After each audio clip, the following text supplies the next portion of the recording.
Dicen que el dolor más profundo no es el de una herida abierta, sino el de una palabra fría, pronunciada por alguien que debería amarte incondicionalmente. Yo soy Manuel, o lo que queda de él, y he cargado con ese tipo de dolor por demasiado tiempo. Hoy, en este silencio que es mi única compañía, quiero compartirles una verdad que se ha cocido a fuego lento en mi alma, una historia de ingratitud, de sacrificio olvidado y de una fortuna que se convirtió en mi último asilo. Mi vida siempre fue una ofrenda. Desde que mi esposa, la dulce Elena, partió hace 15 años, mi único propósito ha sido mis 2 hijas, Carmen y Luisa.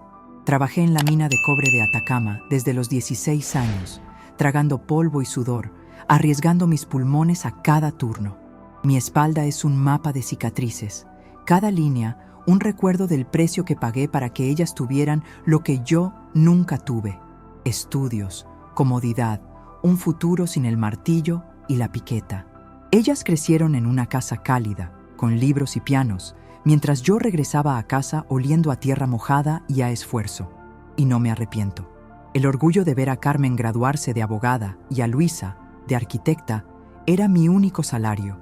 Pero el tiempo es un juez cruel, y la vejez, una carga que pocos están dispuestos a soportar. Ahora, a mis 78 años, mi cuerpo ya no me responde. La artrosis se ha apoderado de mis rodillas y mis manos tiemblan. La soledad se ha vuelto mi vecina más ruidosa en esta vieja casa que ya no puedo mantener. Hace unos meses tuve una caída. Fue solo un tropiezo en la escalera, pero me recordó mi fragilidad, la dependencia. Ese monstruo silencioso había llamado a mi puerta. Llamé a mis hijas, esperando esa calidez y ese apoyo que yo les di sin reservas. Carmen fue la primera en llegar. Se sentó en mi viejo sillón de terciopelo y sin mirarme a los ojos me dijo que su vida estaba demasiado ocupada. Papá, tengo un bufete, la hipoteca, los viajes de los niños. Simplemente no puedo. De verdad, lo siento. Su lo siento sonó hueco, como una moneda falsa. Su excusa, aunque legítima para su mundo, era una bofetada a mi necesidad. Luego vino Luisa, la arquitecta, la de la mente práctica. Ella miró la casa con desdén, señalando las grietas en el techo y la humedad en la cocina. Me preguntó cuánto me quedaba en la cuenta del banco. Cuando le dije la cifra modesta que uso para mis gastos diarios, suspiró con impaciencia. Ella no veía un padre enfermo, veía un problema logístico y financiero. Fue entonces, la semana pasada, durante una cena incómoda que organicé para hablar de mi futuro, cuando mi corazón se rompió por completo. Les conté de mis miedos, de las noches sin dormir pensando en quién me ayudaría si algo pasaba. Les hablé de mi deseo de pasar mis últimos años cerca de ellas, quizá en un pequeño apartamento que pudiera pagar con mis ahorros. Ellas se miraron, y lo vi. Vi la conspiración silenciosa en sus ojos. Carmen, siempre la más directa, tomó la palabra. Me dijo que un apartamento pequeño no era seguro. Me habló de la necesidad de cuidados profesionales, de una rutina establecida. Y luego, Luisa, la arquitecta de frases cortas y mortales, soltó la frase que me quemó como ácido. Vete a un asilo, es lo mejor, allí te cuidan y nosotras podemos visitarte cuando el tiempo nos lo permita. Es lo más responsable, papá. Vete a un asilo. La palabra asilo resonó en mi pecho como un gong fúnebre. Para mí, era sinónimo de abandono, de descarte. La frase completa, vete a un asilo, era la cancelación de toda mi vida de sacrificio. Era el repudio. Ellas no sabían, no tenían la menor idea de la vida paralela que yo había llevado.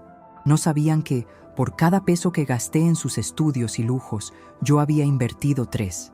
No sabían que mis viajes mensuales, que ellas creían que eran para ir a ver a un viejo amigo, eran en realidad para reunirme con mi asesor financiero. No sabían que mi conocimiento de la mina iba más allá de cavar. Aprendí, invertí, fui paciente. Durante más de 40 años, reinvertí mis ahorros y mis bonos en una empresa de commodities que en aquellos tiempos era solo una promesa. Y esa promesa, lentamente, se hizo realidad. Yo no vivía en la abundancia, pero mi capital crecía silenciosamente, lejos de la vista de mis hijas. Lo hice por precaución, por una certeza que ahora se revelaba dolorosa, la certeza de que el afecto de mis hijas no podía ser mi única pensión. Mientras ellas discutían qué residencia para ancianos era la más cercana a sus trabajos, yo solo podía asentir con la cabeza, mis ojos llenos de una tristeza que ellas confundieron con resignación. Pero no era resignación. No, era el nacimiento de una determinación fría. Ellas me habían ofrecido un asilo de ladrillo y cemento. Yo, en cambio, ya tenía el mío. Y mi asilo se llamaba $1.000.000. $1.000.000. Una cifra que yo había mantenido en secreto, una herencia de mi propia lucha, que ahora se había convertido en la llave de mi libertad y en la herramienta de mi silenciosa, pero justa, respuesta. El rostro de desdén de Luisa, la indiferencia de Carmen, todo eso iba a cambiar, pero no de la forma que ellas esperaban. Ellas querían enviarme lejos para que no fuera una molestia. Yo acepté. Acepté irme, pero no al lugar que ellas eligieron. Mi mente, aunque vieja, todavía es aguda. Y mientras ellas planeaban mi futuro de olvido, yo ya estaba planeando mi nuevo comienzo, un comienzo que no las incluía a ellas. El dolor del desprecio es inmenso, pero la satisfacción de la independencia, a mi edad, vale más que todo el oro del mundo. Ellas me abandonaron por unos miles de pesos, sin saber que yo valía 1000 veces más de lo que ellas jamás iban a ganar. El juego estaba por empezar. El desprecio no solo duele, también ilumina. Actúa como un foco de luz brutal sobre las verdaderas intenciones de quienes nos rodean. Y en mi caso, esa luz me reveló algo que en el fondo ya sabía. La gratitud no es hereditaria. Mientras mis hijas se iban, aliviadas, después de haberme asignado un futuro en un centro geriátrico, yo me quedé en mi sillón, sintiendo una extraña mezcla de vacío y una determinación férrea. Ellas habían cavado su propia fosa, sin saberlo, en el jardín de mi patrimonio. Al día siguiente, tomé la primera decisión crucial. Llamé a mi viejo amigo y asesor, don Ernesto. Ernesto no solo manejaba mis inversiones, sino que era el único ser vivo que conocía la magnitud de mi fortuna. Él sabía que el número, el famoso $1.000.000, no era una cifra abstracta, sino el resultado de décadas de privaciones autoimpuestas y de una visión de hierro. Cuando le conté la conversación con mis hijas, su silencio al otro lado del teléfono fue más elocuente que cualquier grito. «Manuel, ¿qué vas a hacer?», me preguntó con voz grave.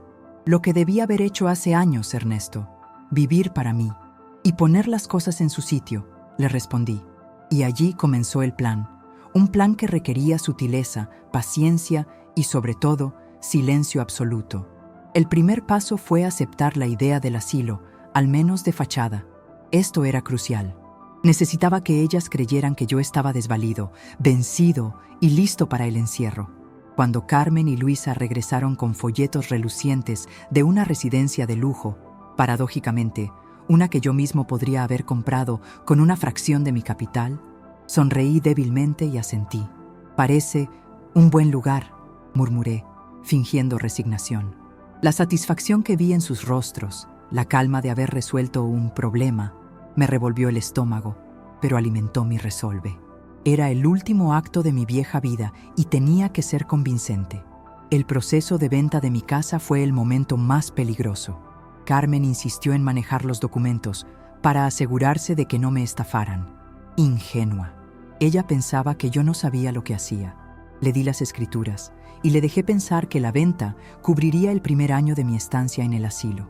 La casa, que tenía un valor sentimental incalculable, se vendió rápidamente. Mientras ella se ocupaba de la burocracia, yo me ocupaba de la verdadera mudanza.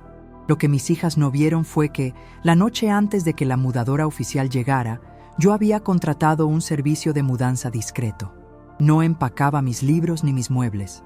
Eso se iría a la venta de garaje que ellas organizarían. Yo empacaba mis recuerdos, mis documentos bancarios encriptados y, lo más importante, mi cartera de inversión, cuidadosamente oculta en el doble fondo de un viejo joyero que Elena me había regalado. Mientras mis hijas calculaban el remanente de la venta y discutían sobre quién se quedaría con el viejo juego de té de la abuela, yo hacía la transferencia de mi $1.000.000. Lo moví de un fondo de inversión local a una cuenta internacional con fideicomiso, bajo un seudónimo. Esto no era por evasión, sino por protección. Quería garantizar que ni el abogado más astuto de Carmen, ni la ambición de Luisa, pudieran tocar un solo centavo de lo que era legítimamente mío, mi escudo, mi nuevo hogar. El día de la mudanza al asilo fue surrealista. Carmen me abrazó fugazmente, con la prisa de quien tiene una cita importante. Luisa me dio un beso en la frente, diciéndome que me portara bien. Sus palabras, superficiales y apuradas, eran una despedida, no una pausa. Me dejaron en la recepción, firmaron los papeles y se fueron, sin siquiera esperar a que me asignaran una habitación. El olvido ya había comenzado, pero yo no estaba en un asilo. Estaba en el lugar de descanso del Viejo Marinero, un club de jubilados exclusivo en la costa, a 300 kilómetros de ellas. Un lugar donde no había batas de hospital, sino hamacas frente al mar. Había pagado el primer año completo y reservado una pequeña cabaña privada con vista al Pacífico. Un lujo que mis hijas, con todo su éxito profesional, solo podían permitirse en vacaciones cortas. Mi llegada fue recibida con la dignidad que mi edad merecía. Aquí, mis historias de la mina eran escuchadas con respeto, mi sabiduría valorada. Por primera vez en años me sentí Manuel, el hombre, no Manuel, el problema. Me senté en la terraza con una taza de café humeante y saqué mi celular. Un modelo de última generación, por cierto, que Carmen me había criticado por comprar, diciendo que era demasiado complicado para mí. Escribí 2 cartas, una a Carmen, otra a Luisa. Las metí en sobres y las dirigí a sus buzones, programadas para ser enviadas por correo certificado en una semana, justo cuando ellas pensaran que yo ya estaba cómodamente instalado en mi celda de oro. Mi corazón se apretó un poco al escribir. No les deseaba el mal, de ninguna manera. Solo les deseaba una cosa, que sintieran la amargura de la pérdida, la sorpresa de la verdad.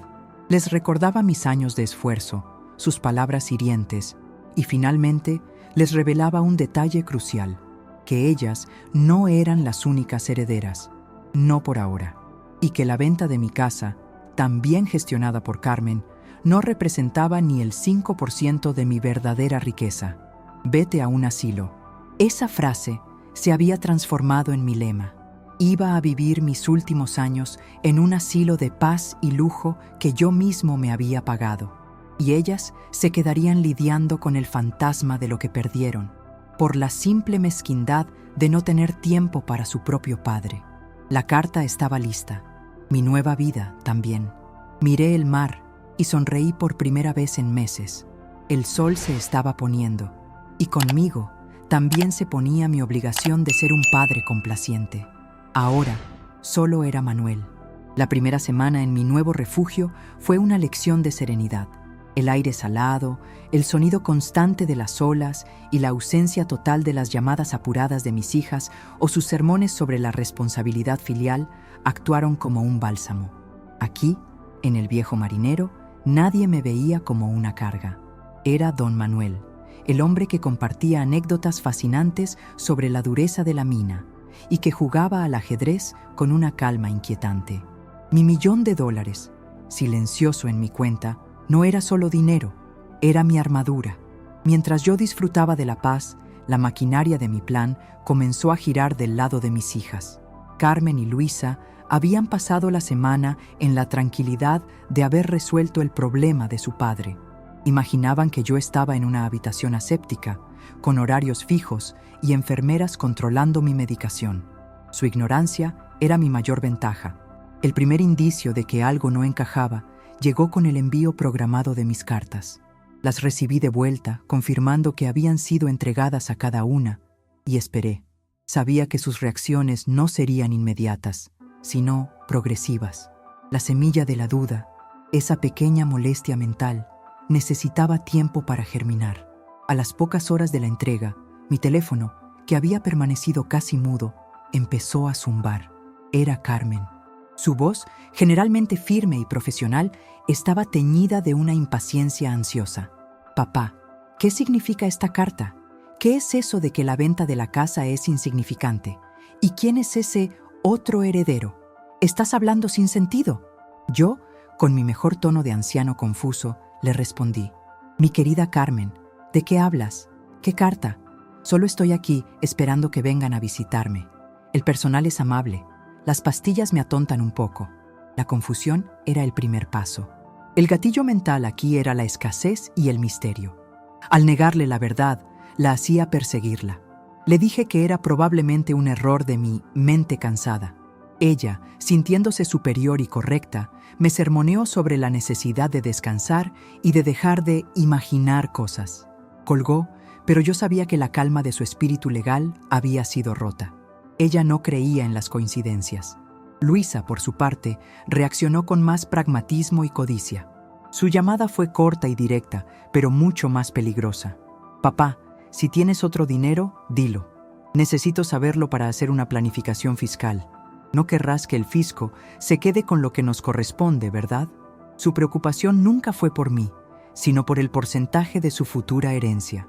A ella le respondí con una frase críptica: Luisa, tu madre y yo siempre fuimos prevenidos. Siempre tuvimos un colchón para la vejez. Pero ya ves que no lo estoy disfrutando como ella hubiera querido. No te preocupes por el fisco. Preocúpate por las promesas incumplidas. La mención de su madre, Elena, que ellas idolatraban, era un golpe directo a su conciencia, un gatillo de culpa que yo sabía que usaría. El silencio volvió. Pero ahora era un silencio diferente. Era el silencio de la investigación. Carmen, la abogada, probablemente estaba revisando registros de propiedades, buscando testamentos o fideicomisos. Luisa, la arquitecta, seguro estaba haciendo cálculos, tratando de descifrar cuánto dinero podía haber generado mi modesta pensión de minero. Mientras ellas se enredaban en sus búsquedas, yo hacía mi propio movimiento estratégico. Llamé a mi asesor, Ernesto, y le di nuevas instrucciones. Quiero que se compren 3 boletos de avión, primera clase, para un destino exótico. Y quiero que los compren en una agencia de viajes que ellas conozcan, una que use el mismo sistema de notificación. Y que lo hagan con mi tarjeta de crédito Fantasma. La noticia del viaje se filtró como el polen en el viento. Carmen, al usar la agencia para reservar un vuelo de negocios, recibió accidentalmente una alerta sobre un cliente VIP, con un apellido similar que acababa de reservar un paquete de lujo. La especulación comenzó. ¿Quién era este pariente rico que viajaba a las Seychelles? ¿Y por qué su apellido resonaba tanto con el nuestro? Era una táctica de prueba social invertida, crear una imagen de prosperidad que ellas no podían atribuirme a mí, el anciano que habían enviado a un asilo, pero que tampoco podían ignorar. La tensión en sus voces se intensificó. Me llamaban más seguido, ya no por preocupación, sino por sospecha. Sus visitas al supuesto asilo se hicieron más frecuentes. Sin embargo, aquí viene la belleza de mi plan. Ellas me visitaban en el asilo que habían elegido, un lugar que yo había abandonado hacía semanas. Había contratado a un actor, un hombre de mi edad con una complexión similar, llamado Don Ramiro, para que actuara como Manuel durante las visitas iniciales, asegurándose de que estuviera demasiado confuso para dar detalles. Ramiro, un artista de teatro con deudas, disfrutaba su papel. Sí, mis niñas, les decía don Ramiro con mi viejo acento chileno. El doctor dice que estoy mejorando. ¿Qué viaje? No, yo solo viajo a la sala de televisión. Ellas se iban, frustradas, la semilla de la duda creciendo en un árbol gigante de ansiedad. ¿Estaba mi padre realmente enfermo y delirando? ¿O estaba ocultando algo, manipulando información? La codicia y la duda eran un veneno lento. Y yo, Manuel, el supuesto anciano senil, estaba a 300 kilómetros, disfrutando de un atardecer que valía cada centavo de mi millón oculto, esperando el momento de mi aparición triunfal. La mascarada del falso Manuel no podía durar para siempre. El objetivo de la farsa en el supuesto asilo era doble: ganar tiempo para consolidar mi libertad y, más importante, hacer que mis hijas se volvieran locas con la incertidumbre. La incertidumbre es un gatillo mental devastador. Hace que la mente se llene de escenarios, la mayoría negativos. Carmen y Luisa no dormían, atrapadas entre el miedo de que su padre se estuviera volviendo loco y la terrible sospecha de que estuviera ocultando una fortuna. Las noticias de mi supuesto viaje a las Seychelles, filtradas estratégicamente, hicieron que la abogada Carmen activara sus contactos. Empezó a buscar registros de inversión, tratando de rastrear cualquier movimiento grande asociado a mi nombre o al de mi difunta esposa. Pero mi asesor, Ernesto, había movido el dinero a estructuras fiduciarias en jurisdicciones offshore, bajo un nombre corporativo. No había nada que encontrar, excepto la frustración. Luisa, la arquitecta, fue a la casa que vendieron, no buscando objetos, sino buscando pistas. Rebuscó en el ático, en el garaje, buscando testamentos o algún papel que mencionara el famoso $1.000.000 y al otro heredero. Por supuesto, yo había limpiado todo meticulosamente. Su búsqueda solo produjo polvo y la sensación amarga de la oportunidad perdida. La gota que derramó el vaso fue cuando Luisa, impulsada por su desesperación, se presentó sin avisar en la residencia de ancianos. El falso Manuel, don Ramiro, tuvo un lapsus. En lugar de decir su línea habitual sobre la sopa, mencionó accidentalmente algo sobre el delicioso pescado fresco que había comido el día anterior, un lujo que el menú del asilo no ofrecía. Luisa, astuta, presionó. «Papá, ¿de qué pescado hablas? Aquí solo dan pollo». Don Ramiro, bajo presión, se puso visiblemente nervioso. Inventó una historia sobre un sueño vívido, pero el daño estaba hecho. Luisa salió del asilo con la certeza de que algo andaba muy mal. Se reunió con Carmen y la lógica combinada de la abogada y la arquitecta finalmente ensambló el puzzle. El padre no estaba solo enfermo, estaba mintiendo o había sido sustituido. Necesitaba que ellas llegaran a este punto.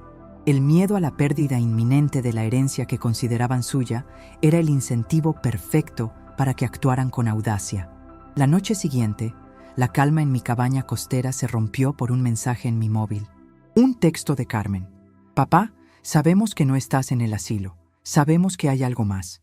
Si no nos dices dónde estás y qué está pasando antes de mañana, pondremos un informe de persona desaparecida e iniciaremos el proceso de tutela legal. No queremos que otros se aprovechen de tu confusión». El mensaje era la prueba de que el plan había funcionado.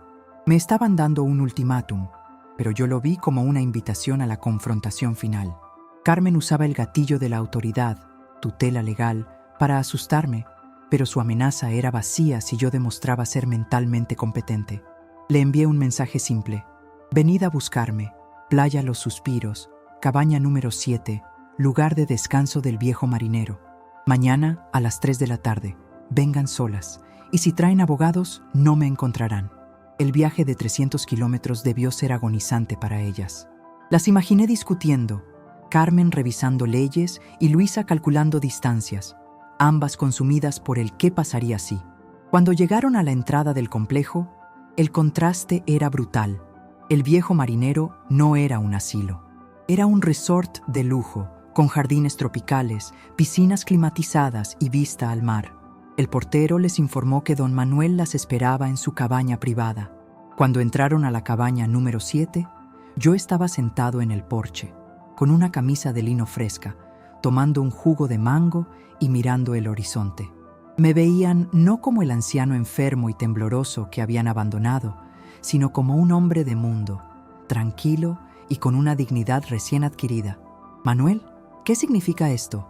Carmen fue la primera en explotar, su rostro una mezcla de ira y alivio. «Hemos estado buscándote por toda la ciudad, preocupadas, pensando que te habías perdido. ¿Y tú estás aquí, en un resort?». Luisa fue directamente al grano. «Papá, dinos la verdad. ¿Dónde está el dinero? ¿Y quién es el otro heredero?». Tomé un sorbo de mi jugo y puse el vaso en la mesa. La pausa fue un gatillo de tensión deliberado. Las miré a los ojos, y por primera vez en años, ellas no sostuvieron mi mirada.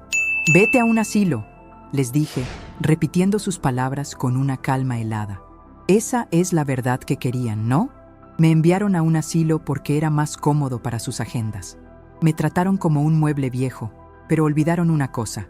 Los muebles viejos a veces guardan tesoros. Abrí mi maletín que estaba en la mesa y saqué un único documento, un resumen de mi estado de cuenta. Lo deslicé hacia ellas.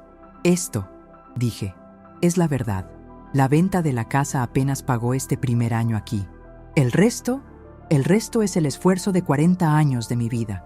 Lo que les corresponde por herencia, lo que planeaban usar, es este monto. Léanlo. El silencio era sepulcral. Luisa tomó el papel. Sus ojos se abrieron como platos. Vio el número, la cifra que tanto habían buscado, ese mil cisadero de dólares, respaldado por inversiones internacionales sólidas. Pero, ¿cómo?, susurró Carmen, con la voz rota, la ambición y el arrepentimiento peleando en su rostro. Toda tu vida viviste tan modestamente. Modestia, respondí con dureza. Es lo que usé para no ser un blanco. El otro heredero del que hablo soy yo mismo, Carmen. El viejo Manuel, disfrutando por fin de su pensión. Y ahora, niñas, ha llegado el momento de discutir el testamento real, el que escribí hace 2 días, aquí, en la paz de mi nuevo hogar. El papel se arrugó en las manos temblorosas de Luisa. La cifra, el $1.000.000, no era solo un número, era la cristalización de su error.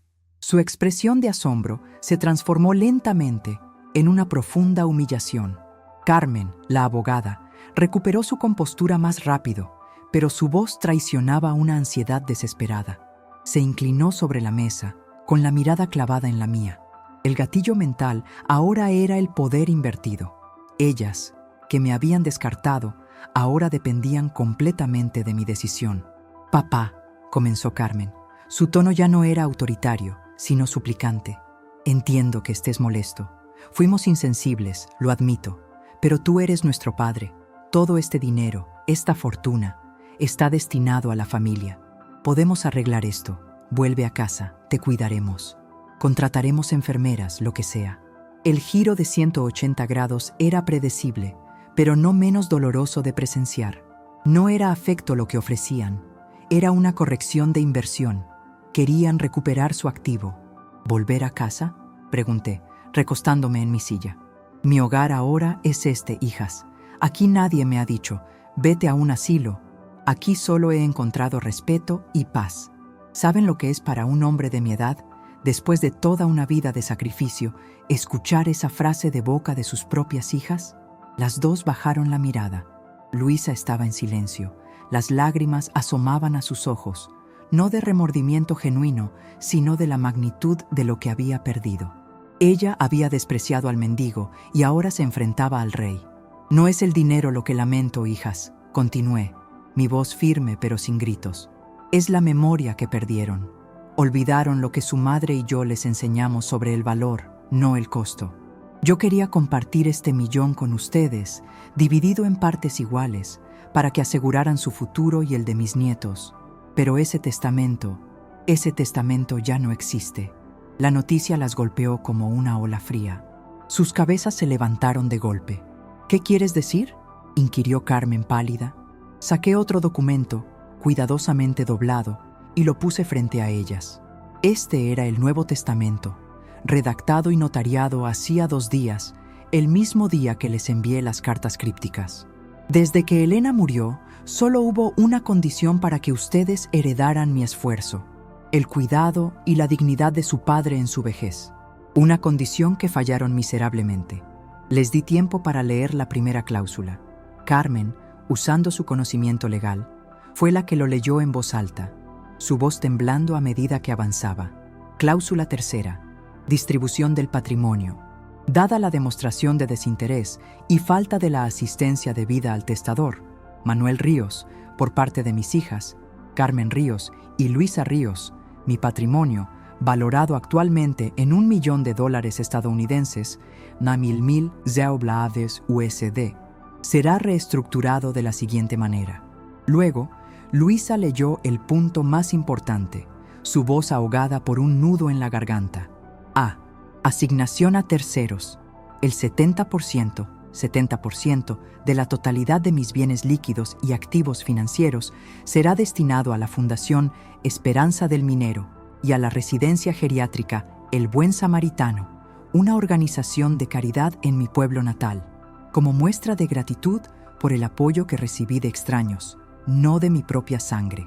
El 70%, $700.000, que se irían a extraños.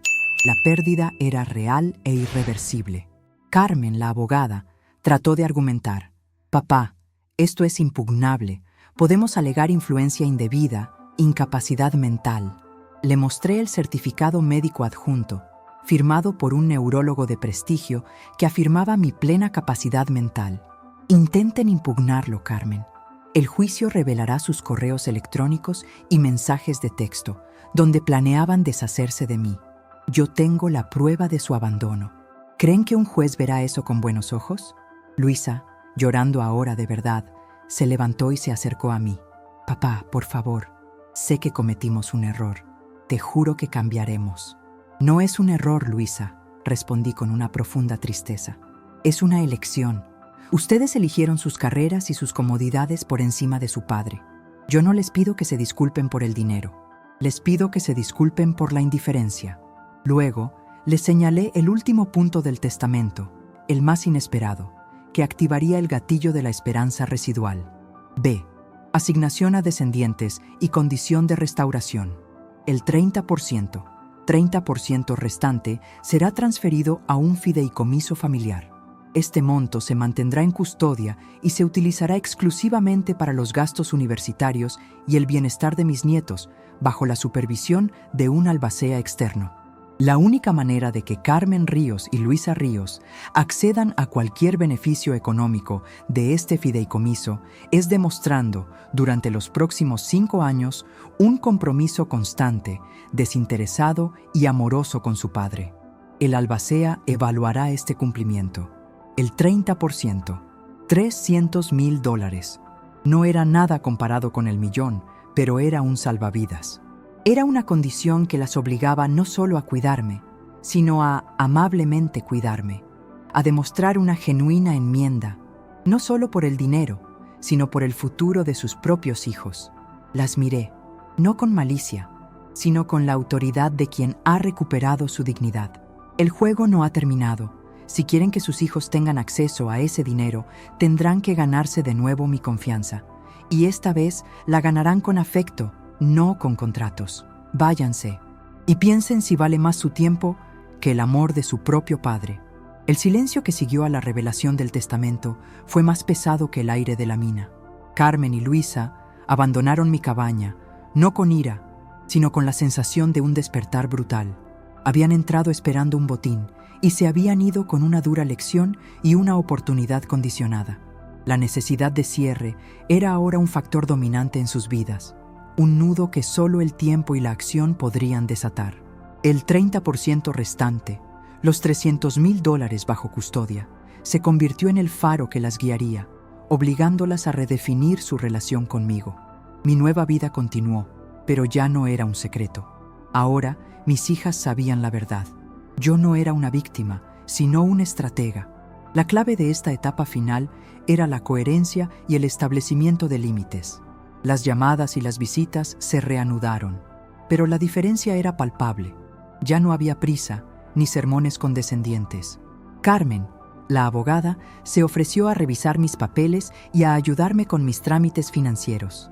Esta vez, acepté su ayuda, no porque la necesitara, sino para darle la oportunidad de demostrar su valía de una forma saludable.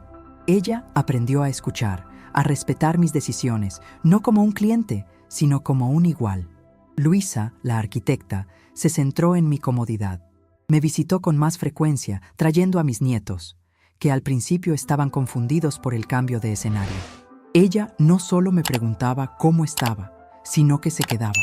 Un día, sin que yo se lo pidiera, notó que el sol de la tarde calentaba demasiado mi cabaña y pasó horas calculando la mejor orientación para instalar un toldo. Su esfuerzo ya no estaba motivado por la ambición descarada, sino por la reparación. El gatillo de la reciprocidad comenzó a operar. Ellas daban afecto y tiempo, y yo respondía con calidez. Nunca mencioné el dinero. Nunca les recordé el vete a un asilo. No era necesario. La vergüenza y el remordimiento eran compañeros constantes. Mi intención nunca fue castigarlas eternamente, sino forzar un cambio de valores, una reestructuración de lo que realmente importaba en sus vidas. Un año después, la situación era irreconocible. Pasé la Navidad en casa de Carmen, no como el invitado incómodo, sino como el patriarca honrado. La conversación no giró en torno a mis enfermedades, sino a las historias de mi juventud en la mina, historias que mis nietos devoraban con fascinación. Mi estatus había cambiado de problema a sabiduría.